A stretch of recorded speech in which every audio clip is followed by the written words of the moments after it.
ఈ మేడారం పోయే భక్తులకి ఒకటే విజ్ఞప్తి ఉంది. ముఖ్యంగా మన వరంగల్ కమిషనరేట్ సైడ్ నుంచి చాలామంది భక్తులు వెళ్తారు. అట్లాగే హైదరాబాద్ నుంచి వచ్చే భక్తులు వాళ్ళు కూడా వరంగల్ రూట్లోనే వెళ్తారు.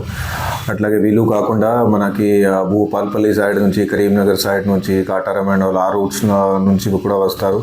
అట్లాగే ఏటూరు నగరం నుంచి, ఛత్తీస్గఢ్ రాజ్యానికి సంబంధించిన వాళ్ళు భక్తులు అక్కడ నుంచి, లేకపోతే ఖమ్మం సైడ్ నుంచి, అటు సైడ్ నుంచి కూడా వస్తారు. సో ఇది 4 రోజులు జరిగే పండుగకి సందర్భంగా కొన్ని విజ్ఞప్తులు ఉన్నాయి.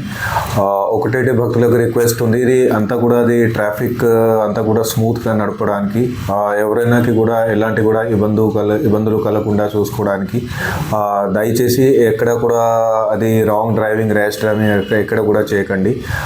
లేన్లో మీరు ఏదైతే పోతున్నారో ఆ లేన్లోనే వెళ్తూ ఉండండి. ఎందుకంటే మీరు అనవసరంగా ఓవర్ టేకింగ్ చేస్తే ఎవరైనాకి, లేకపోతే ఎక్కడైనా ఓవర్ స్పీడింగ్ చేస్తే, ర్యాష్గా చేస్తే అది ఒకటి చేయడం వలన అది అక్కడ చిన్న ట్రాఫిక్ జామ్ కాకుండా చాలా పెద్ద జామ్లు అయిపోతుంది.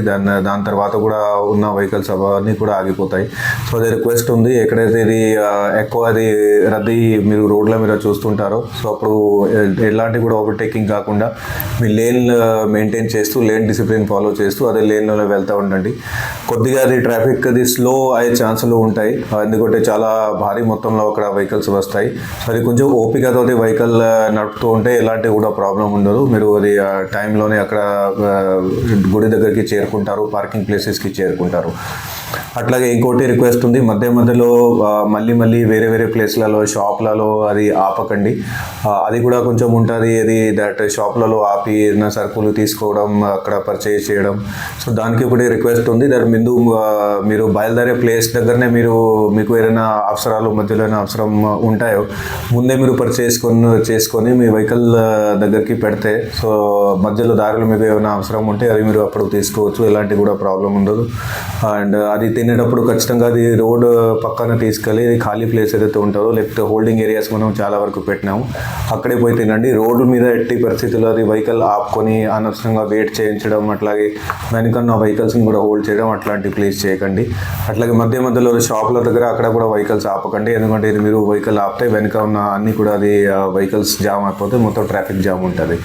అట్లాగే ఇంకోటి రిక్వెస్ట్ ఉంది, దట్ ఎట్టి పరిస్థితుల్లో డ్రంక్ డ్రైవింగ్ అనేది చేయవద్దు. ఎవరైనా కూడా తాగి మైకంలో ఉన్నారు, సో మీకు వేరే ఎవరైనా డ్రైవర్ ఉంటే వాళ్ళని ఏర్పాటు చేసుకోండి. లేకపోతే ఆర్టీసీ ద్వారా చాలా వరకు బస్సులు కూడా వాళ్ళు నడుపుతున్నారు, అవి బస్ ఫెసిలిటీ అది మీరు వాడుకోవచ్చు. కానీ ఎట్టి పరిస్థితుల్లో డ్రంక్ డ్రైవింగ్ అనేది చేయకండి, ఎందుకంటే మీరు సొంత లైఫ్ కాకుండా ఇంకా కూడా చాలామంది భక్తులు ఉంటారు, వాళ్ళ లైఫ్లని కూడా మీరు డేంజర్లోనే పెడతారు. సో ఇవి రిక్వెస్ట్లు కొన్ని మా తరఫు నుంచి ఉన్నాయి, పోలీస్ సైడ్ నుంచి ఉన్నాయి, వరంగల్ పోలీస్ కమిషనరేట్ సైడ్ నుంచి ఉన్నాయి. అది ఖచ్చితంగా మీరు ఫాలో చేయండి, కోఆపరేట్ చేయండి. అట్లాగే అక్కడ ఆన్ డ్యూటీ ఎవరైతే ఆఫీసర్స్ ఉంటారో వాళ్ళు మీకు ఇది వన్ సైడ్ ఓన్లీ ట్రాఫిక్ అలా ఉంది, లేకపోతే ఇది పార్కింగ్ ఏరియా ఉంది, హోల్డింగ్ ఏరియా ఉంది, అక్కడ ఆన్ సైడ్ వాళ్ళు మీకు ఏదైనా నిర్దేశాలు ఇస్తారు, ఖచ్చితంగా అది దయచేసి ఫాలో చేయండి, కోఆపరేట్ చేయండి. అది అందరూ భక్తులకి కన్వీనియన్స్ కోసం, అందరికీ సౌకర్యం కోసం ఉంది.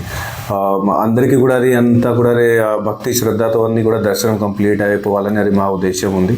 సో అది దానికోసమే పని చేసినాం, కానీ మీ సైడ్ నుంచి అది కోఆపరేషన్ కావాలి. Thank you very much.